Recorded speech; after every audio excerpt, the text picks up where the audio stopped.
people come together, magic happens, right? Interactions just aren't there for you in a video call. This event provides value the day you walk in the door.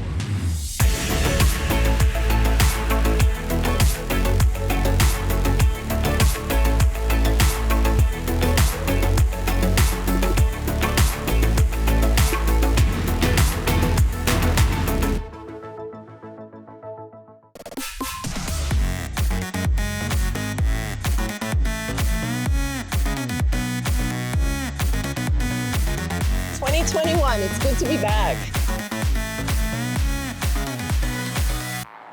Welcome back to the 2021 GrowUp Premier Growers Cannabis Awards Conference and Expo. It is Lester from Cannabis-Wiki, Jacqui Childs, Hey guys. Christal Chronic, and we have Dario beside us. Dario, tell us where you're from, what's going on, and what's the mission for the day. Thanks, guys. So my name is Dario J. I'm a senior consultant with CannDelta Regulatory Consultants, Inc. We are a leading regulatory and scientific consulting firm located in Toronto, Ontario.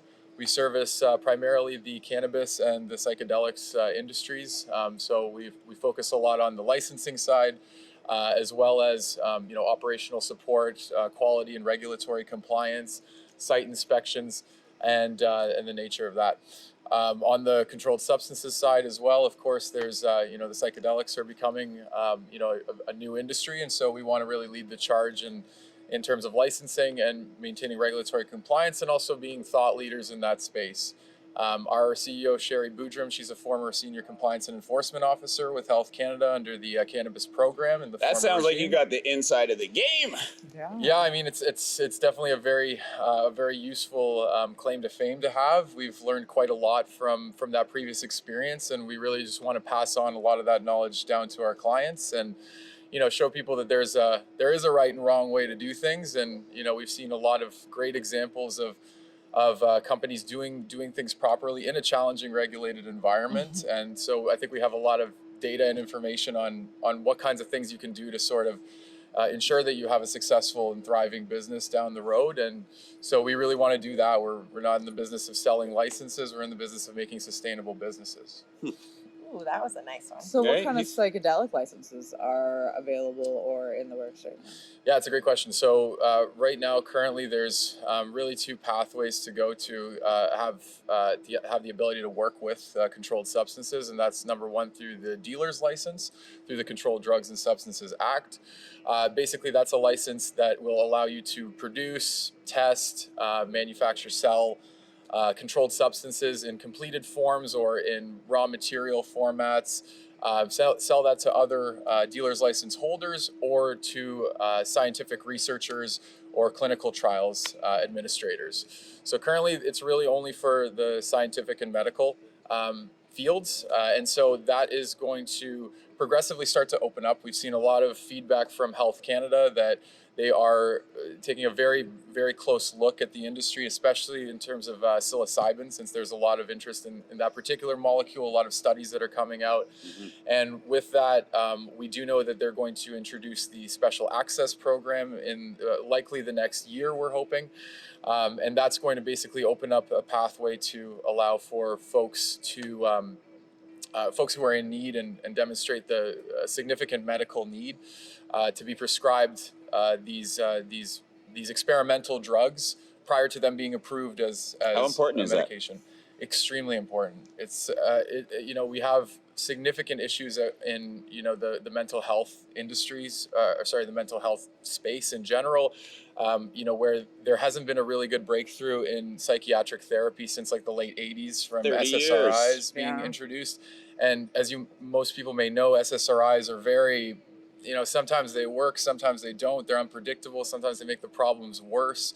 These are ineffective, and you have to take them forever, Right. and so there's a real opportunity here for something that could really be groundbreaking in that field, in a space that hasn't seen any innovation in such a long time. And there's a lot of people who really need it. There's a ton of people who've already shown that they have benefited from this, both in the clinic, which is awesome, as well as through anecdotal stories even. And that's really important. And with that, that's really gotten the regulators to start paying attention and start to effectively be forced to develop a framework around this. What do you estimate or guesstimate the length of the clinical trials that they're going to go through before they do make some sort of decision? Yeah, I mean, that's a great question. There's quite a lot of research that's already been done, which is great. I mean, these things have been studied in the past, in the 70s, prior to, prior to banning effectively a lot of More these. than cannabis in some instances. Very for much so. Psychedelic Yeah. research and therapies. Because a lot of them started in like more of a pharmaceutical clinical setting. And so they had some of the opportunity to develop at least those early safety studies. So we do know that a lot of these, some of the molecules, you can't talk blanketedly about them, of course, but psilocybin and potentially LSD, DMT, they've been showing to have a more relaxed safety profile in comparison to some other medications out there. And with that, that's really allowed them to progressively move more towards the phase 2, and now we're seeing the phase 3 clinical trials coming up. So there's definitely a long way to go. It's not going to happen overnight. Clinical trials take a long time, millions to billions of dollars to complete, and it has to be done right, I think. So I think that in the next 5 years, I think we'll certainly see something be approved, I feel, either in the United States or in Canada. I know MAPS is doing some really great work, and they're very far ahead of that curve. And hopefully we see more than that too. We see other Hopefully. Yeah. Yes. Yeah, I'm very Yeah. hopeful. I think this is very interesting and much needed, the psychedelic research, and Yeah. for us to have access to something else. Mhm. To, like you said, it's been over 30 years. 30 years since they've Yeah. come Yeah, up with things it, have changed a lot. We've changed. People have evolved and changed, and the way we live in our lifestyle. And we've all just come through a pandemic. Yes. Like, if now is a better time than ever. Yes. Yeah. Absolutely. I can imagine you guys, your phone or email ringing off the hooks, and I mean, everything with cannabis, everything changes month to month, and there's new industries, adjacent industries, a lot of things coming up. You have to be really ready to pivot all the time, and that's really exciting for us. I mean, we love to learn new things all the time. We all have that attitude, and whenever we do get that kind of opportunity, we want to jump on that. And I think that we're with a regulated industry with Health Canada, I know you're going to talk to a lot of licensed producers in cannabis, and they might complain about the regulators and they're difficult and it's slow, just rules and we don't like. and that's okay. But Too many rules. and it's true, and nobody likes a lot of rules. But I've heard Bruce Linton say that a great company loves regulations. I mean, a great company will definitely be very well versed in the regulations. I'll tell you that. Everyone's laughed at them. Yeah, certainly seen when that. we say it, everyone's like, what? Yeah. But what I wanted to say is just that we should give credit where it's due to our government, because first of all, they did federally Cutting. legalize cannabis. We seem to forget that sometimes, and they're also one of the most progressive alternative healthcare sort of minded governments in the world, where we've created a pathway to producing restricted compounds, which is not as available in even the US, just down south. They're much more open to the clinical trials that are being put forward because they see the patient's need. They're granting these Section 56 exemptions to people that are really showing that they actually need it. So it's coming out of compassion, and it's definitely very progressive. And so I think we should, hats off to our government for allowing that and for paying attention even now. I mean, this... Man, Dario's on some brownie points here, boy. We've been interviewing people all day, and this is the only guy that's thumbs up to Happy with Health the Canada. government. Yeah. I mean, we have our own problems with them here and there, but you have to play ball if you're playing in a But regulated this is going environment. viral, so Fair it's a enough. good idea.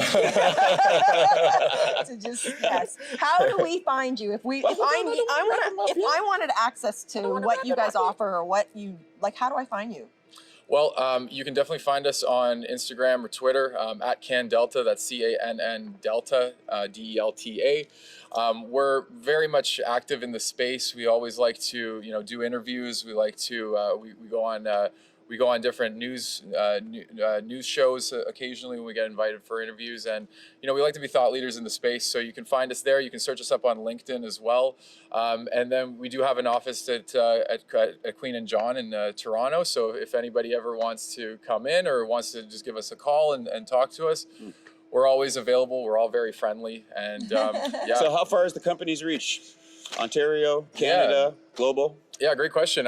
We are open to definitely work around the world. We've worked in different in different jurisdictions as far as like St. Vincent and the Grenadines. Nice. Some work over in Europe. We're currently doing an expansion over into the United States right now and working in both the retail and the production space, as well as following very closely on the controlled substances side as well. Okay. And we stretch Canada wide. We have clients in primarily British Columbia and Ontario, but we have a bunch in Alberta, Saskatchewan, the East Coast as well. So everybody and anybody, if we can help you, we'll do it. That's pretty impressive, because each province is going to carry different rules for Yes, provincial and every territories. state too. So Okay. we definitely need State to. for So sure. you guys got a We well learn all versatile of them. team. We learn Right? all of them. Yeah. So Is it hard to keep up? Dario It's a seems lot to of got it homework. going on. This it's a lot of homework. I do. I sleep sometimes. I sleep sometimes. It's a lot of homework. Ever changing Exactly. industry. Well, this is shameless plug time. Is there any important message that you want to get out for the company, yourself? Any kind of? Yeah, I mean, like just look out for us in the next year. I mean, we shamelessly did win Best Consultant this year. We're very proud of that, Oh, and congratulations. we've definitely seen quite a lot of expansion in the space, but we've also seen a lot of evolution as a company, and we're definitely very proud of that. It's nothing without our employees and our clients, and I encourage everybody to keep coming to conferences like this. Keep showing your support for the industry. Keep talking to your mom and dad and grandpa about cannabis, about other therapies, alternative medicines. Keep the conversation going, and talk to your MPs as well, because that's really how change happens. And we're going to be here to help every step of the way. Well said, Dario. Well said. Thank you so much, guys. Hey, Thank you. Appreciate thank you it. for taking the time. We appreciate it. Pleasure. Crystal? This is Cannabis-Wiki exclusive. If you like this video and want to see more, check us out at www.cannabis.wiki. You do. Thanks, guys. Peace.